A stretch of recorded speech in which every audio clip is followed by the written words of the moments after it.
challenging. I mean, Yeah. I So was gonna say, since I've lived in this region Yeah. for 12 years now, and since I moved here, it's always been a part of the conversation. Yeah. I don't know if it's gonna get rectified, Well, to be honest with you. so we work in terms of, what is the landscape, just recognizing what are maybe potential barriers, and you work within that. And so, like, for instance, within Hillsborough County, those 32 high schools, we divide those up into 8 communities so that first and foremost, we have local accessible jobs and employers that are right there. And that may be 9 times out of 10, kids had no idea that those employers were even right down the street from them. So opening up things that are close in and that they can get to and so on. And always us thinking in those terms, not just what is a barrier, but, well, then what do we do? How do we navigate that towards success and so on? So that's one example. I think that in this market there is the growth, the construction industry, and keeping up with rooftops and the associated industry that needs to happen here.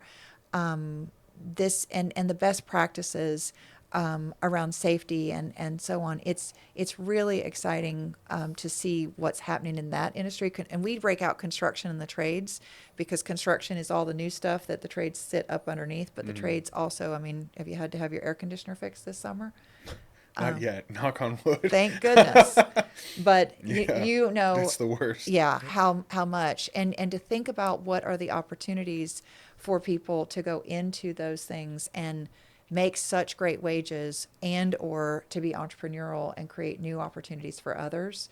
Those are things that we find really exciting, and part of the narrative here around innovation, around how can we continue to spark that spirit here, where we're creating new things all the time, and we're being known and seen across the country now, in fintech and other things that we're breaking out. And I would say even with production, people are starting to pay attention that this is, I mean, we still have some big barriers, but companies like y'all that are, doing great work and providing the needs here. I mean, I just think that there's so many diverse types of industries, and that's part of the strength as well, Yeah. is what all you can do here.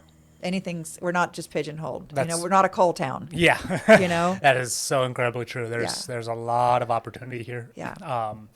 I really like how you're framing it up for the kids that, like, yeah, you can be an entrepreneur if you want, but you can also just be an entrepreneur for yourself and find a construction job, an office job, a production job.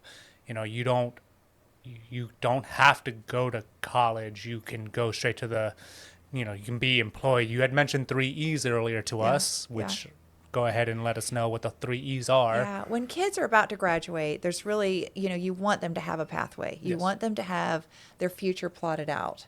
And there's 3 E's. There's employment, enrollment in a college, training, apprenticeship program, Yep. so on. And then there's enlistment in the military. And what we are focused on is how do you really serve all those up equally as signifying the success that they can be, and that they're also can be all intertwined. And I'll give a couple of examples. There's many of our employers that offer an in-house apprenticeship program.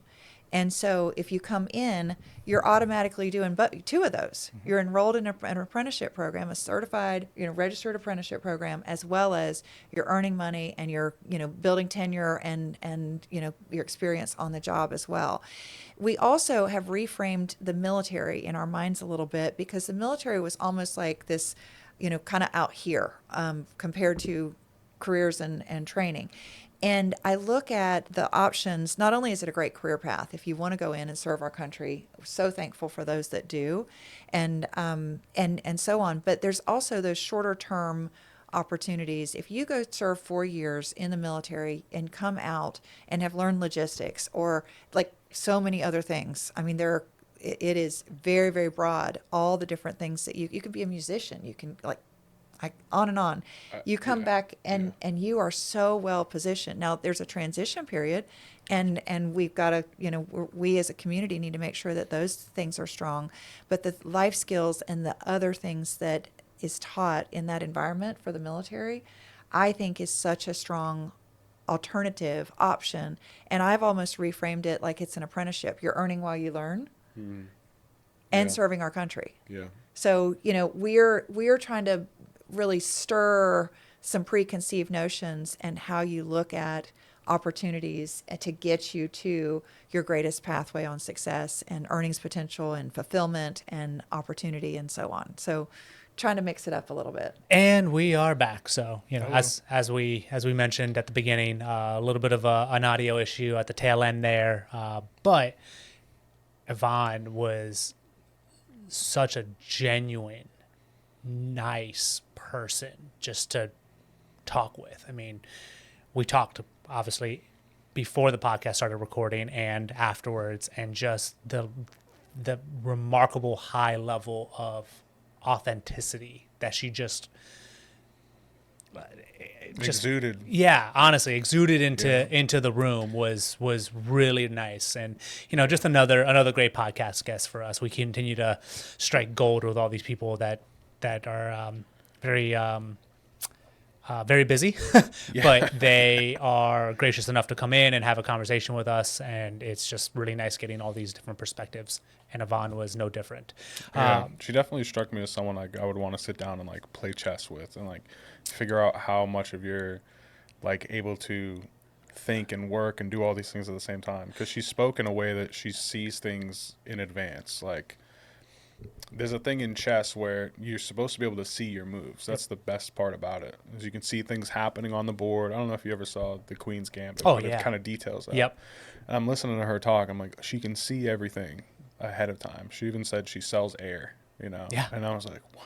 How? This is crazy. Yeah, that concept was really intriguing, and it came up a few times in the podcast. Came up one more time towards the end when we lost audio. But she is such a captivating speaker, or captivating thinker, I guess is the better way to put it. Definitely. Because she speaks so well through her ideas, but it's just air. That's just all it is. Like, she's putting an idea out into the ether with so much conviction and thought that it just begins to materialize. That's really what it comes down to. And she realized from this crazy outside perspective that 9th to 12th graders needed a home, like a home base for their next step in life.